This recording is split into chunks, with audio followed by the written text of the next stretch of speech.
நடிகர் கார்த்திக் மதுரை விமான நிலையத்தில் செய்தியாளர்களை சந்தித்தார். அப்போது பேசிய அவர், அரசாங்கம் இன்று இருக்கும், நாளை மாறும். ஆனால் நாடும் நாட்டு மக்களும் நிலையாக இருப்பார்கள். எதிர்கால சந்ததிகளுக்கு நாம் என்ன செய்யப் போகிறோம் என்பது முக்கியம் என்றார்.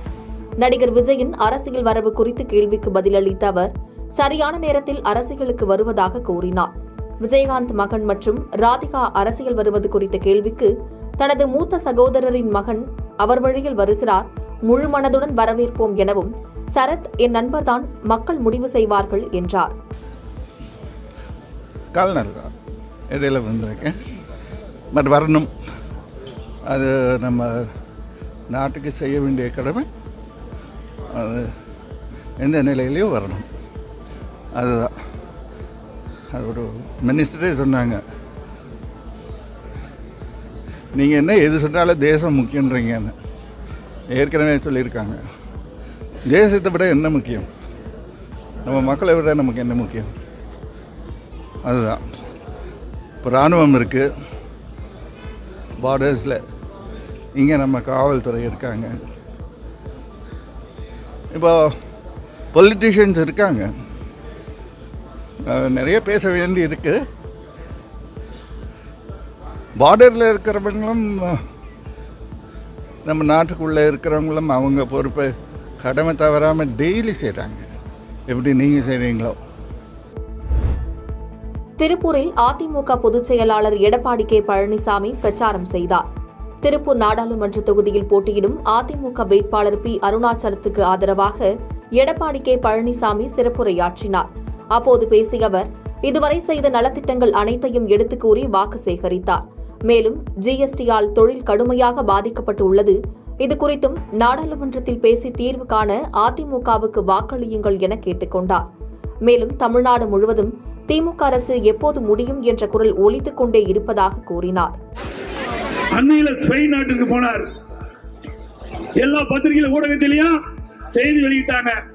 ஸ்பெயின் நாட்டிற்கு சென்று முதலமைச்சர் திரு ஸ்டாலின் அவர்கள் தொழில் முதலீட்டை ஈர்ப்பதற்காக போனோம்னு சொன்னார். ஆனா மக்களுக்கு ஏற்படுகிற சந்தேகம், முதலீட்டை ஈர்ப்பதற்கா முதலீடு செய்வதற்கா என்ற சந்தேகம் மக்களிடத்தில் இருந்து கொண்டிருக்கிறது.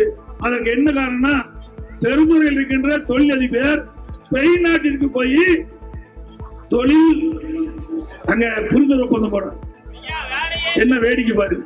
இங்க பெருந்துறை இருக்கின்ற தொழிலதிபர் ஸ்பெயின் நாட்டிற்கு போய் புரிந்துணர்வு ஒப்பந்தம் போடுறாங்கன்னா இதுல ஏதாவது சந்தேகம் இருக்குல்ல மக்களுக்கு?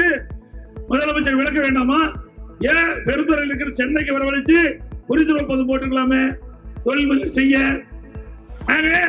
இவர்கள் இப்படி ஊழல் செய்த பணத்தை, நம்ம 30,000 கோடியை பல்வேறு வகையில முதலீடு செய்வதற்காக வெளிநாட்டுக்கு சென்று இருப்பதாக மக்களுடைய பரவலான பேச்சு. இந்தியா கூட்டணி சார்பில் திருச்சி நாடாளுமன்ற தொகுதியில் போட்டியிடும் அதிமுக வேட்பாளர் துரை வைகோவை ஆதரித்து புதுக்கோட்டையில் திண்டுக்கல் ஐ லியோனி வாக்குகள் கேட்டு சிறப்புரையாற்றினார். அப்போது பேசிய அவர், நடைபெறவுள்ள நாடாளுமன்ற தேர்தலில் அனைத்து தொகுதிகளிலும் இந்தியா கூட்டணி 400க்கும் மேற்பட்ட இடங்களில் வெல்லும் என்று கூறினார்.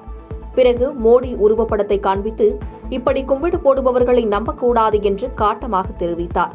இந்த தேர்தல் பிரச்சார கூட்டத்தில் மதிமுக மாவட்ட செயலாளர், மாவட்ட நகர ஒன்றிய நிர்வாகிகள், மகளிர் அணியினர் மற்றும் பொதுமக்கள் ஏராளமானோர் கலந்து கொண்டனர். உண்மையிலே நீங்க தைரியமுள்ள ஆளாக இருந்தால் நரேந்திர மோடியை பிரதமராக்க விடமாட்டோம் அப்படின்னு அடுத்த மேடையில் சொல்லுங்க. உண்மையில தைரியமா இருந்த ஆளா சொல்லுங்க. குன்றத்தூர் அடுத்த பூந்தண்டலம் சக்தி நகர் பகுதியை சேர்ந்தவர் தங்கதுரை. இவர் குன்றத்தூர் அடுத்த நந்தம்பாக்கம் பகுதியில் நர்சரி கார்டன் வைத்து நடத்தி வந்தார். இவருக்கு 3 மகன்கள் உள்ளனர். இந்நிலையில் கடந்த ஈஸ்டர் தினத்தன்று நர்சரி கார்டனில் படுத்திருந்த இவர் மர்ம நபர்களால் கொலை செய்யப்பட்டுள்ளார். சம்பவம் அறிந்து வந்த போலீசார் உடலை மீட்டு பிரேத பரிசோதனைக்கு குரோம்பேட்டை அரசு மருத்துவமனைக்கு அனுப்பி வைத்துள்ளனர். இதுகுறித்து காவல்துறையினர் மேற்கொண்ட விசாரணையில் நிலப்பிரச்சினை தொடர்பாக இவரது மகன் ராபின் அடித்து கொலை செய்தது தெரியவந்தது. இதையடுத்து போலீசார் ராபினை கைது செய்தனர். கரூர் மாவட்டம் குளித்தலை தொகுதி தோகைமலை கிழக்கு ஒன்றியம் பகுதியில் முதல் வாக்காளர்கள் மற்றும் மாற்றுக் கட்சியிலிருந்து சுமார் 500க்கும் மேற்பட்டோர் திமுக கட்சியில் அமைச்சர் KN நேரு முன்னிலையில் இணைந்தனர். இந்நிகழ்ச்சியில் பேசிய அமைச்சர், தேர்தல் வாக்குறுதியில் கூறியுள்ளபடி குளித்தலை சட்டமன்ற தொகுதியில் சிப்காட் தொழிற்சாலை அமைத்து தரப்படும் என்றார். பின்னர் அதே பகுதியில் திமுக வேட்பாளர் அருண் நேருவை ஆதரித்து வாக்கு சேகரித்தார்.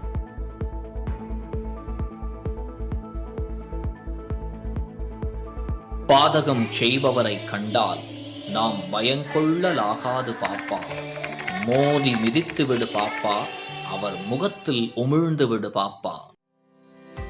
அண்மை செய்திகளை உடனுக்குடன் தெரிந்து கொள்ள இணைந்திருங்கள் இயம்நாடு தொலைக்காட்சியுடன்.